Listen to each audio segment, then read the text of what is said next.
There will come a day, far off but inevitable at some point, when traditional energy sources will no longer be needed, said former Prime Minister Justin Trudeau in 2017. Politicians across the Western Hemisphere, including Canada's leadership for at least the past decade or more, have bought into the notion that a massive transition away from fossil fuels is underway, and the end of their use is somehow preordained. In fact, since the Chrétien government signed on to the Kyoto Protocol, a significant portion of Canada's political class has insisted that fossil fuels are a relic of the past.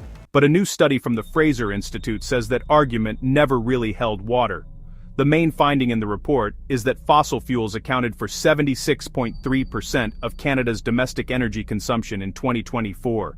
Compare that to 76.8% in 1995. In other words, for the past 30 years, the needle has barely moved.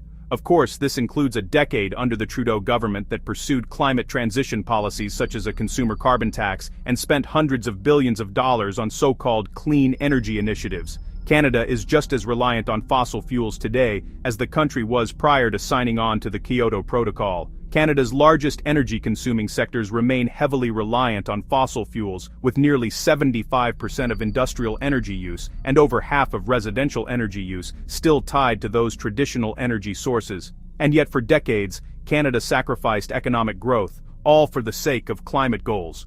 Not only did Trudeau try to hold down domestic fossil fuel consumption, but he also claimed that there was no business case for exporting Canadian natural gas to countries like Germany and Japan in an effort to block the development of the domestic energy sector for export purposes. Prime Minister Mark Carney seems to recognize that the Trudeau government's climate policies were a failure. The climate plan we inherited from the previous government was well-intentioned, but as times have changed, we must change our plan, said Carney earlier this summer. We can't afford to restrain the growth of an important part of our energy mix, oil and gas, to meet a short-term goal, he added. The Carney government has also recently signed agreements with other countries to export Canadian natural gas abroad, a massive departure from Trudeau's no business case approach. Of course, there always was a business case for exporting more Canadian oil and natural gas abroad. India and China, for example, continue to build coal plants at a breakneck pace. If Canada's political class genuinely wants to see global emissions go down, there is a clear case for producing and exporting more Canadian oil and natural gas, both of which have less of a negative impact on the environment than coal. There is both an environmental and economic case for building more pipelines and increasing Canada's capacity to produce energy, both to meet the needs of domestic consumers and to meet the needs of countries that would otherwise have to turn to dirtier forms of energy. Although Carney remains an improvement from Trudeau, his approach to unleashing Canadian energy is far from perfect. He continues to insist on tying any future pipeline development to expensive initiatives like carbon capture and storage, and talks constantly about the need to decarbonize Canada's energy sector. As the United States and other countries unleash their energy sectors, the Carney government seems to still want to have Canada's energy sector operate with one hand tied behind its back.